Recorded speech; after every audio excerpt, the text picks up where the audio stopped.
இன்னைக்கு நாம வாழ்ந்துகிட்டு இருக்கிற இந்த உலகம் எப்படி இருக்குன்னு ஒரு நிமிஷம் யோசிச்சு பாருங்க. காலையில கண்ணு முழிச்சதுல இருந்து ராத்திரி தூங்குற வரைக்கும் நம்மள சுத்தி என்ன நடக்குது?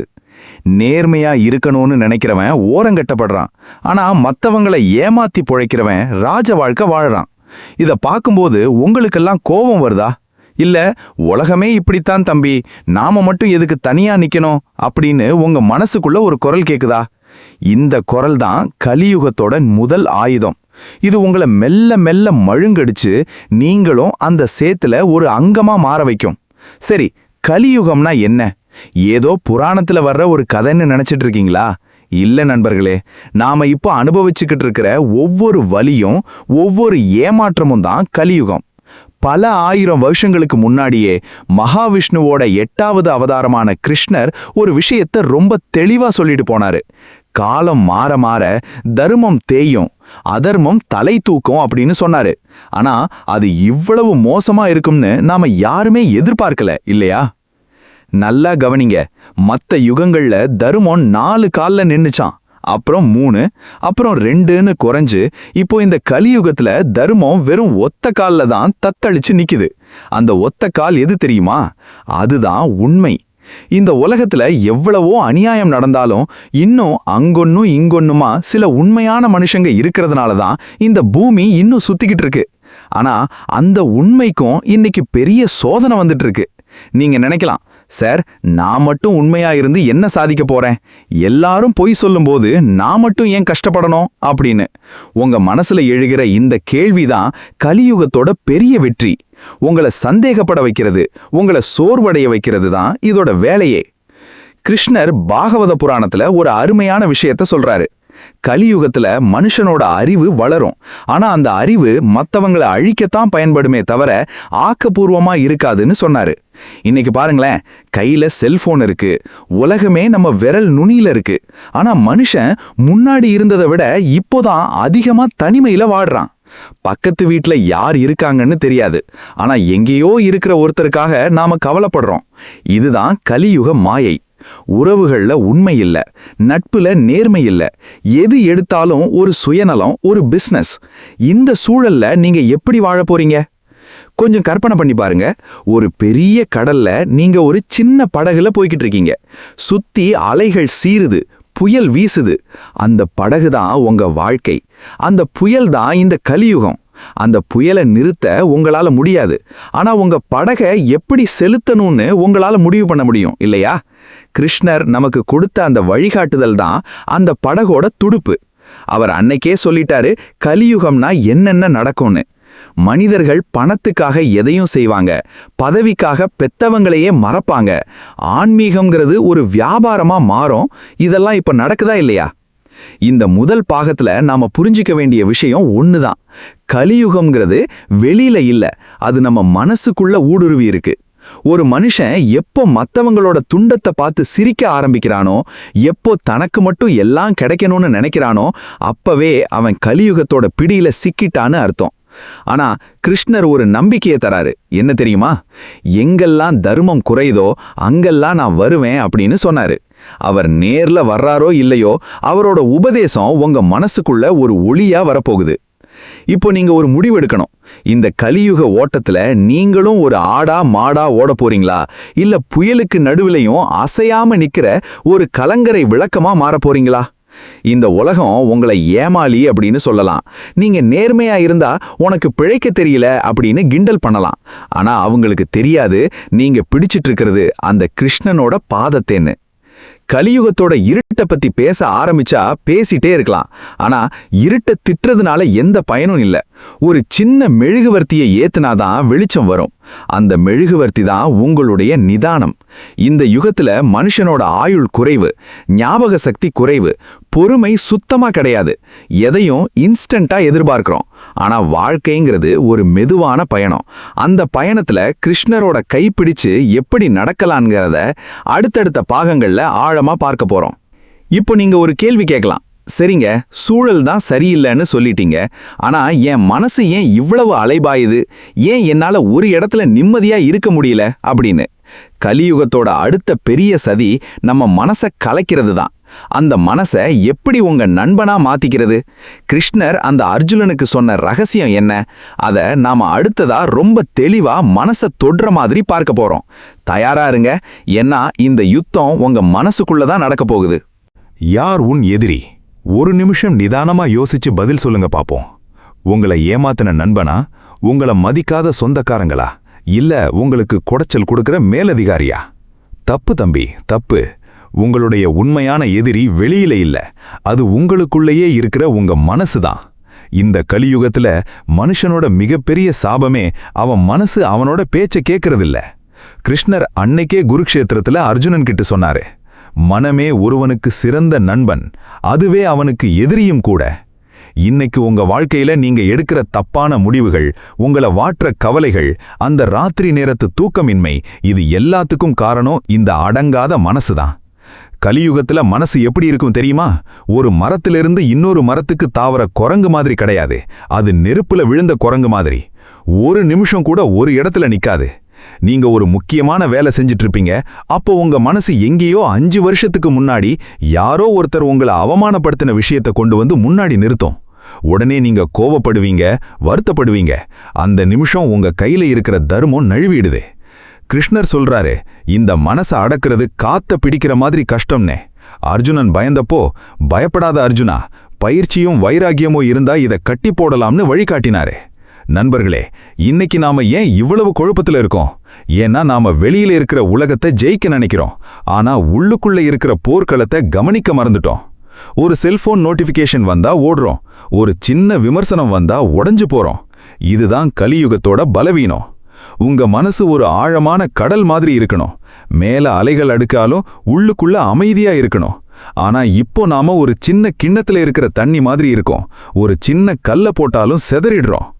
கிருஷ்ணர் சொல்ற மனக்கட்டுப்பாடுங்கிறது ஏதோ காட்டுக்கு போய் தவம் பண்றது கிடையாது. இந்த பரபரப்பான சிட்டி வாழ்க்கையில, வண்டி சத்தத்துக்கு நடுவுல, கடன் பிரச்சனைக்கு நடுவுல உங்க நிதானத்தை இழக்காம இருக்கிறது தான் உண்மையான தவம். நீங்க நினைக்கலாம், சார் என்னால முடியலையே, எனக்கு அவ்வளவு டென்ஷன் இருக்குன்னு. ஆனா யோசிச்சு பாருங்க, உங்க கோபத்தாலேயோ உங்க கவலையாலேயோ ஏதாவது ஒரு பிரச்சனை தீர்ந்திருக்கா? இல்லையே. அப்போ ஏன் அந்த தேவையற்ற பாரத்தை சுமக்கணும்?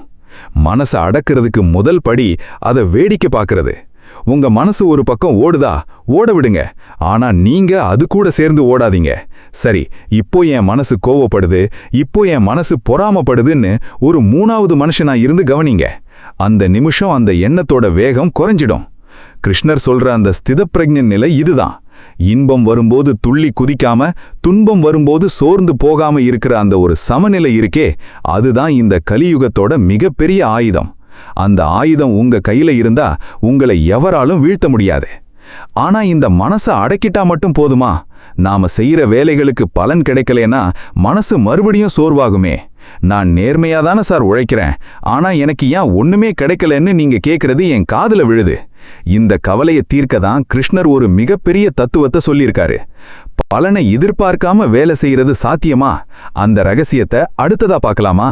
ஏன் சார், பலனை எதிர்பார்க்காம எப்படி ஒரு மனுஷனால வேலை செய்ய முடியும்? சம்பளத்தை எதிர்பார்க்காம வேலைக்கு போவோமா, இல்ல லாபத்தை எதிர்பார்க்காம பிசினஸ் பண்ணுவோமா? இதுதான் இன்னைக்கு இருக்கிற யதார்த்தமான கேள்வி. ஆனா கிருஷ்ணர் சொன்ன கர்மண்யேவா அதிகாரஸ்தே மா பலேஷு கதாச்சன அப்படிங்கிற அந்த வாசகத்தோட ஆழம் பல பேருக்கு புரியறதில்ல. அவர் உங்களை சம்பளம் வாங்காதீங்கன்னு சொல்லல, இல்ல லாபம் வேணான்னு சொல்லல. அவர் சொல்றது, உன் உழைப்புல மட்டும் உன் கவனத்தை வை, அதோட ரிசல்ட்ல உன் மனசை வைக்காதேன்னு தான்.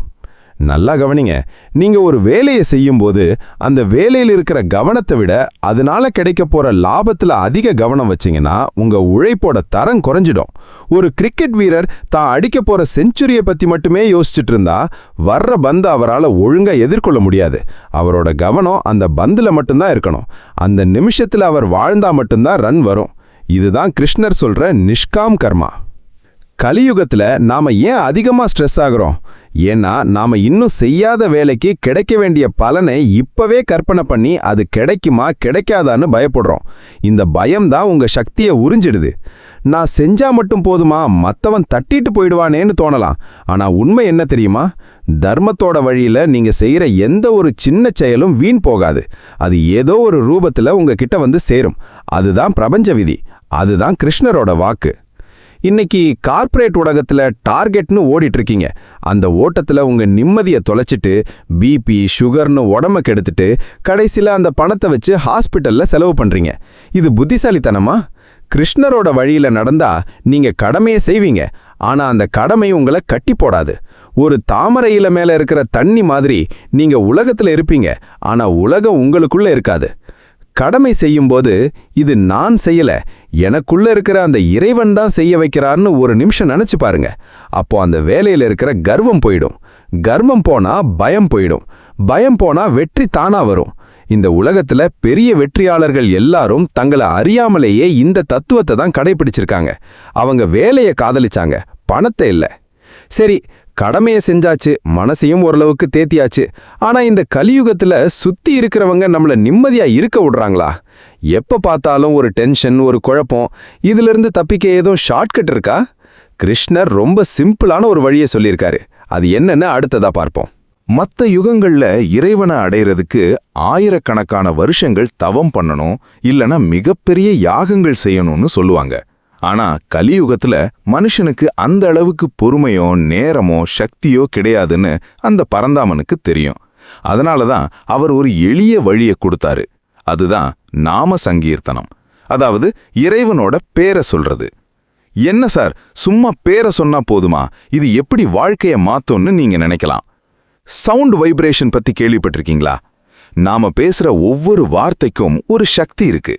நாம ஒருத்தரை திட்டும்போது நம்ம உடம்புல இருக்கிற செல்கள் எல்லாம் ஒரு விதமா அதிருது. அதே ஒருத்தரை பாராட்டும் போது ஒரு நல்ல அதிர்வு உண்டாகுது. அப்போ அந்த பிரபஞ்சத்தின் நாயகனோட பேரை சொல்லும்போது உங்க மனசுக்குள்ள என்ன மாதிரியான மாற்றம் நடக்கும்னு யோசிச்சு பாருங்க.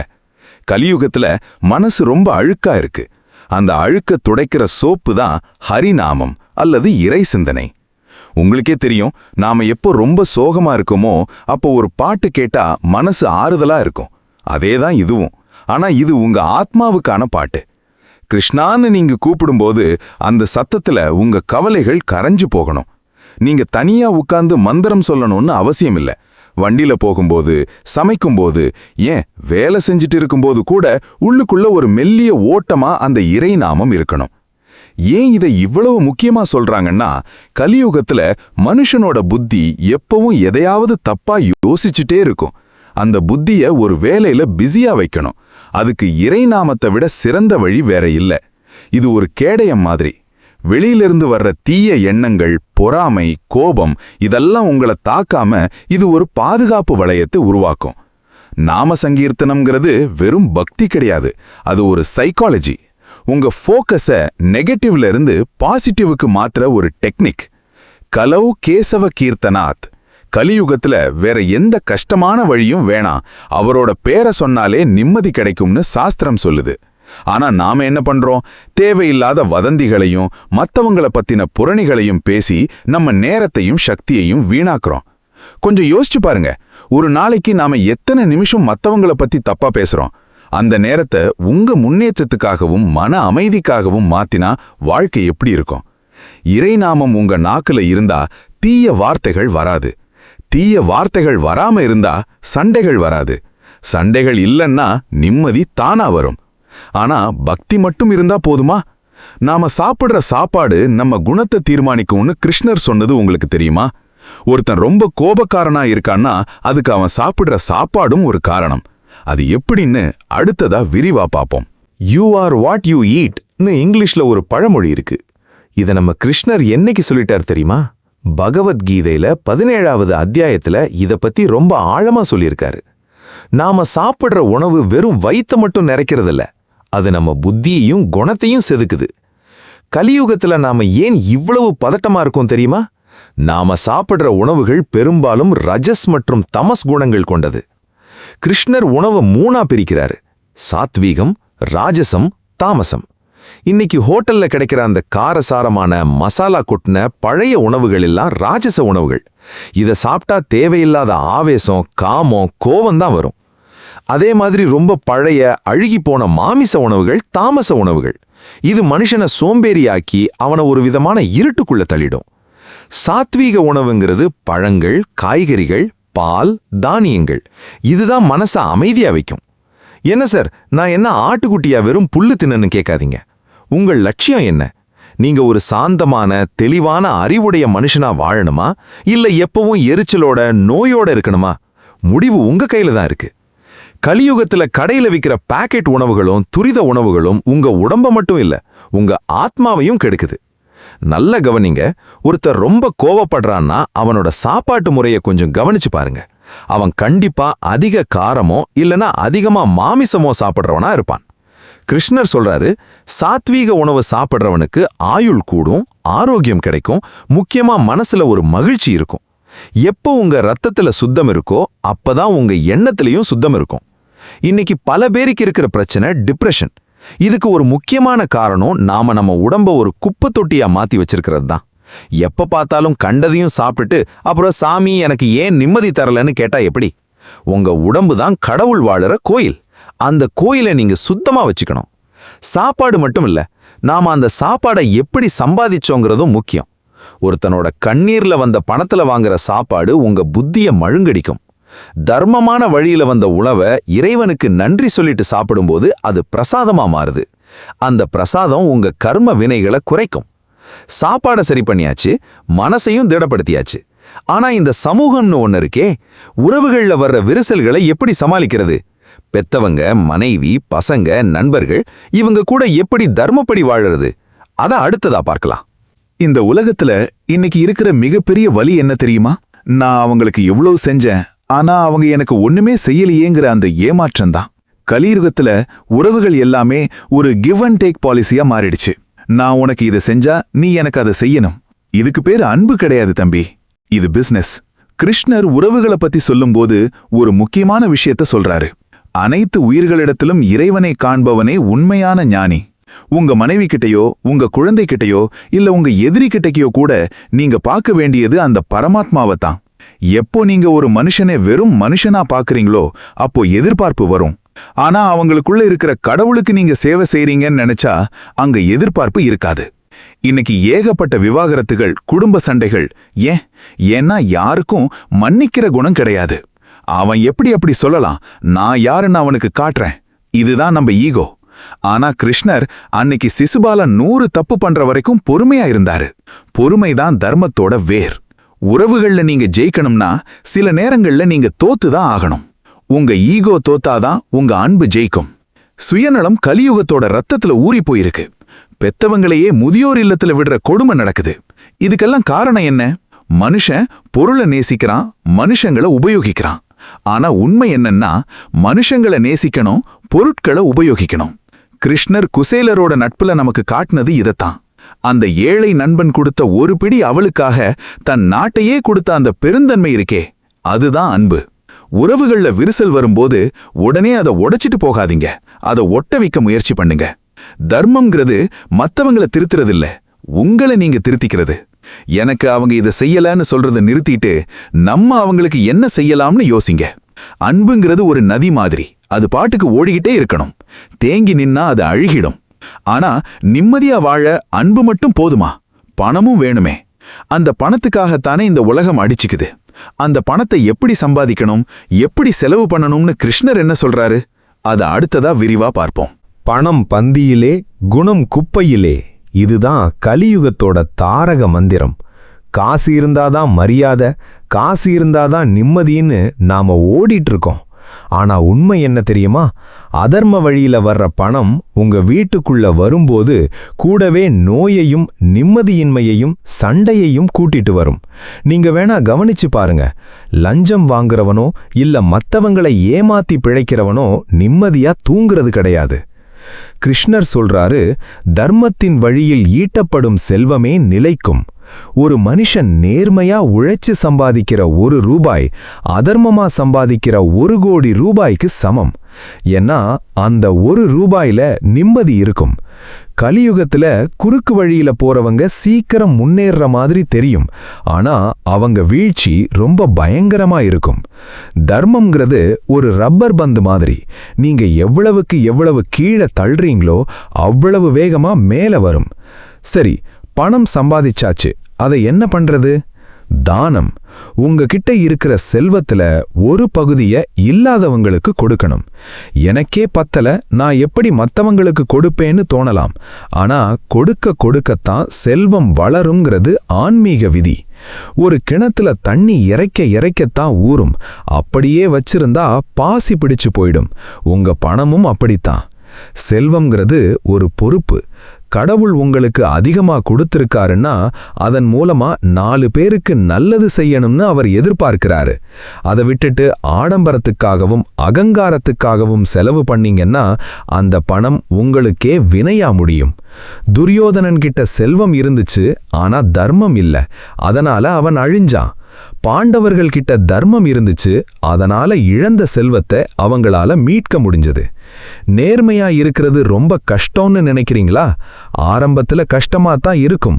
ஆனா ஒரு தடவை நீங்க அந்த நேர்மையோட சுவையை அனுபவிச்சிட்டீங்கன்னா அப்புறம் உங்களுக்கு பொய் சொல்ல பிடிக்காது. ஏன்னா நேர்மை கொடுக்கிற அந்த தைரியம் வேற எதுலயும் கிடைக்காது. யாருக்கும் பயப்படாம நிமிர்ந்து நடக்கிற அந்த ஒரு சுகம் இருக்கே, அதுதான் உண்மையான செல்வம். ஆனா இவ்வளவு நேர்மையா இருந்தாலும் கஷ்டம் வருமே. நல்லவங்களுக்குத்தான் சார் அதிகமா கஷ்டம் வருதுன்னு நீங்க கேக்குறது புரியுது. ஏன் அப்படி நடக்குது? துன்பங்கள் வரும்போது நாம எப்படி ரியாக்ட் பண்ணணும்? கிருஷ்ணரோட பதில் என்ன? அதை அடுத்ததா விரிவா பார்ப்போம். வாழ்க்கையில கஷ்டமே வரக்கூடாதுன்னு நினைக்கிறது எவ்வளோ பெரிய முட்டாள்தனம் தெரியுமா?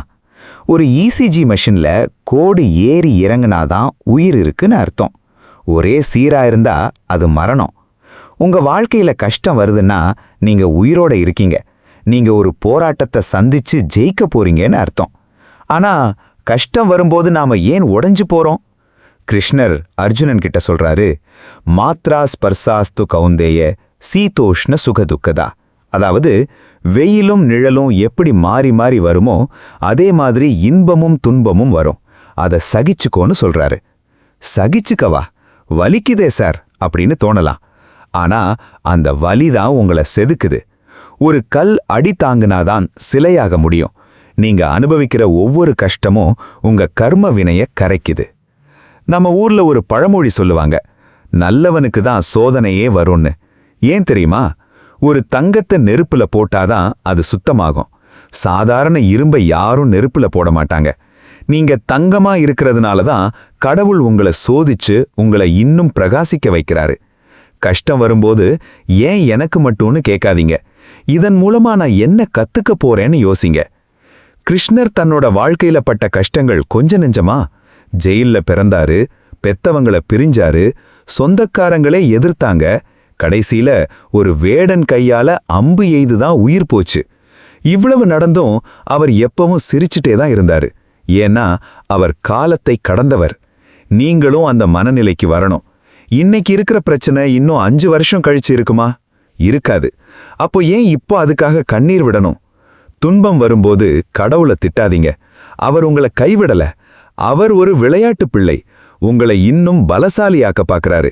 ஒரு அப்பா தாம் பையன் நீச்சல் கத்துக்கணும்னு தண்ணிக்குள்ள தள்ளி விடுற மாதிரி தான் இதுவும். அவர் பக்கத்திலே தான் இருக்காரு. உங்களை மூழ்கி போக விடமாட்டாரு. நம்பிக்கை தான் வாழ்க்கை. ஆனா சில நேரம் நாம நல்லா இருக்கணும்னு நினைச்சாலும் நம்ம கூட இருக்கிறவங்க சரியில்லாம போயிடுறாங்களே. தீய சகவாசம் நம்ம தர்மத்தை அழிச்சிடுமே. அதிலிருந்து எப்படி தப்பிக்கிறது? அத அடுத்ததா விரிவா பார்ப்போம். உன் நண்பனை பற்றி சொல், உன்னை பற்றி சொல்கிறேன். இது எவ்வளவு பெரிய உண்மை தெரியுமா? கலியுகத்துல ஒரு மனுஷன் கெட்டு போறதுக்கு அவனோட கெட்ட பழக்கத்தை விட அவன் கூட இருக்கிற கெட்ட நண்பர்கள் தான் காரணம். நீங்க ஒரு நல்ல வழியில போகணும்னு நினைப்பீங்க. ஆனா உங்க கூட இருக்கிற 4 பேரு இதெல்லாம் செட் ஆகாது மச்சி, வா ஒரு ரவுண்டு போலான்னு உங்களை இழுப்பாங்க. அங்கதான் உங்க தர்மம் உடையுது. கிருஷ்ணர் மகாபாரதத்துல 2 விதமான நட்பை காட்டுறாரு. ஒன்னு கர்ணன் துரியோதனன் நட்பு, இன்னொன்று அர்ஜுனன் கிருஷ்ணன் நட்பு.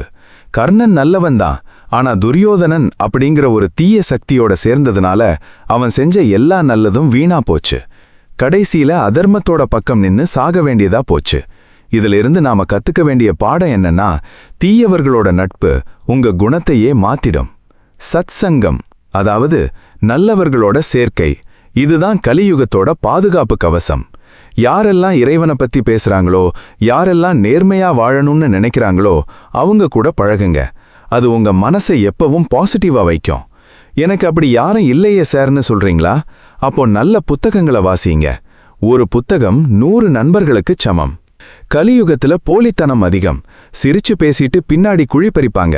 அதனால யாரையும் சீக்கிரம் நம்பாதீங்க. உங்க ரகசியங்களை யார்கிட்டையும் சொல்லாதீங்க. விவேகமா இருங்க. கிருஷ்ணர் தூது போனப்போ துரியோதனன் கொடுத்த விருந்தை ஏத்துக்கல. ஏன்னா அது அன்பால வந்த விருந்தில்ல, கர்வத்தால வந்தது. அதே விதுரர் வீட்ல போய் சாதாரண கூழ குடிச்சாரு. ஏன்னா அங்க பக்தி இருந்துச்சு. நீங்க யார் கூட அதிக நேரம் செலவிடுறீங்களோ அவங்களோட குணம் உங்களுக்கு துத்திக்கும். அதனால உங்க வட்டத்தை, அதாவது சர்க்கிளை ரொம்ப கவனமா தேர்ந்தெடுங்க. முன்னேற்றத்துக்கு தூண்டாத, நேரத்தை வீணாக்குற, புறம் பேசுற நண்பர்கள் உங்களுக்கு தேவையில்லை. தனியா இருக்கிறது கூட நல்லதுதான், ஆனா தப்பான ஆட்கள் கூட இருக்கிறது ஆபத்து. இப்போ நாம எல்லாத்தையும் பார்த்தாச்சு. மனசு, கடமை, சாப்பாடு, உறவு, பணம், துன்பம், நட்பு. ஆனா இது எல்லாத்தையும் தாண்டி ஒரு இறுதி தீர்வு இருக்கு. எல்லா குழப்பத்துக்கும் முற்றுப்புள்ளி வைக்கிற அந்த ஒரு ரகசியம் என்ன? அது அடுத்ததா விரிவா பார்ப்போம். வந்தாச்சு, இறுதி கட்டத்துக்கு வந்தாச்சு. இவ்வளவு நேரம் நாம பேசின எல்லாத்துக்கும் ஒரே ஒரு விடைதான் இருக்கு. அதுதான் சரணாகதி. பகவத்கீதையோட கடைசி ஸ்லோகத்துல கிருஷ்ணர் என்ன சொல்றார் தெரியுமா? சர்வ தர்மான் பரித்யஜ்ய மாமேகம் சரணம் விரஜ. அதாவது எல்லா தர்மங்களையும் குழப்பங்களையும் எங்கிட்ட விட்டுட்டு எங்கிட்ட மட்டும் சரணடை. நான் உன்னை எல்லா பாவங்கள்ல இருந்தும் கஷ்டங்கள்ல இருந்தும் காப்பாத்துறேன், கவலைப்படாதேன்னு சொல்றாரு. இந்த கவலைப்படாதே, மா சுச்சஹா அப்படிங்கிற அந்த 2 வார்த்தை தான் கலியுகத்தோட மிகப்பெரிய ஆறுதல். நாம ஏன் கவலைப்படுறோம்? ஏன்னா நாம தான் இந்த உலகத்தை தாங்கி பிடிச்சிக்கிட்டு இருக்கோம்னு நினைச்சுக்கிறோம். ஆனா உண்மை என்னன்னா, ஒரு ரயில்ல போற பயணி தான் மூட்டைய தலையில வச்சுக்கிட்டு போற மாதிரி தான் நாம கவலைப்படுறோம். அந்த ரயிலே உங்களை சுமக்கும்போது அந்த மூட்டையை நீங்க ஏன் சுமக்கணும்? கீழே வைங்க. சரணாகதின்னா என்ன? கையை தூக்கிட்டு நிக்கிறதா? இல்ல. உங்க மனசால நடக்கிறதெல்லாம் உன் விருப்பம், நான் ஒரு கருவிதான்னு முழுமையா நம்புறது. எப்போ நீங்க அந்த பொறுப்பை அவர்கிட்ட ஒப்படைக்கிறீங்களோ அப்போ உங்க மனசு ஒரு குழந்தையோட மனசு மாதிரி லேசா ஆயிடும். ஒரு குழந்தை தான் அப்பாவோட கை பிடிச்சுக்கிட்டு போகும்போது பாதை மேடு பள்ளமா இருந்தா அது பயப்படுறதில்ல. ஏன்னா அதுக்கு தெரியும் அப்பா பார்த்து பாருன்னு. அந்த தந்தை தான் அந்த பரந்தாமன். இந்த கலியுகம் ஒரு பெரிய மாயை. இது உங்களை ஓட வைக்கும், அழ வைக்கும், ஏமாற்றும். ஆனா நீங்க அந்த மாயையை தாண்டி போகணும்னா அந்த மாயையை உருவாக்கினவன்கிட்டயே சரணடையணும். அவர்கிட்ட போயிட்டா அப்புறம் எந்த கலியும் உங்களை ஒன்றும் செய்ய முடியாது. பக்திங்கிறது பயந்து போய் கும்பிடுறதில்ல, உரிமையோட அவர் மடியில தலை சாய்க்கிறது. வாழ்க்கைங்கிறது ஒரு பரமபத விளையாட்டு மாதிரி. ஏணி வரும், பாம்பு வரும். ஆனா உங்க கையில அந்த கிருஷ்ணனோட விரல் இருந்தா நீங்க சீக்கிரம் அந்த உச்சியை அடைஞ்சிடலாம். இன்னைக்கு இந்த நிமிஷத்திலிருந்து ஒரு முடிவெடுங்க. நான் இனிமேல் கவலைப்பட மாட்டேன். ஏன்னா என் கூட என் கிருஷ்ணன் இருக்கான். நான் செய்யற ஒவ்வொரு வேலையும் அவனுக்கு அர்ப்பணம். நான் பேசுற ஒவ்வொரு வார்த்தையும் அவனோடது. இந்த மாற்றம் உங்க வாழ்க்கையில ஒரு பெரிய ஒளியை கொண்டு வரும். உங்க முகத்துல ஒரு தேஜஸ் வரும். உங்க பேச்சுல ஒரு நிதானம் வரும். மற்றவங்க உங்களை பார்த்து ஆச்சரியப்படுவாங்க. அதுதான் உண்மையான மோட்சம். இப்பவே கண்ணை மூடி ஒரு நிமிஷம் அந்த நீலமேக ஷியாமலனை நினைச்சு பாருங்க. அவர் உங்க முன்னாடி நின்னு சிரிச்சிட்டே சொல்றாரு, எல்லாத்தையும் நான் பார்த்துக்கிறேன், நீ உன் கடமையை செய். இந்த உரையை கேட்டுட்டு இருக்கிற நீங்க சாதாரண ஆள் கிடையாது. இந்த நிமிஷம் இந்த ஞானம் உங்களுக்கு கிடைக்குதுன்னா நீங்க ஏதோ ஒரு புண்ணியம் பண்ணிருக்கீங்கன்னு அர்த்தம். அந்த புண்ணியத்தை வீணாக்காதீங்க. தர்மத்தின் வழி நில்லுங்க. கிருஷ்ணனை இதயத்துல வைங்க. வெற்றி உங்களுதே. கலியுகம் உங்களை அழிக்க முடியாது. நீங்க தான் இந்த கலியுகத்தை ஜெயிக்க போறீங்க. வாழ்க தர்மம், வளர்க பக்தி.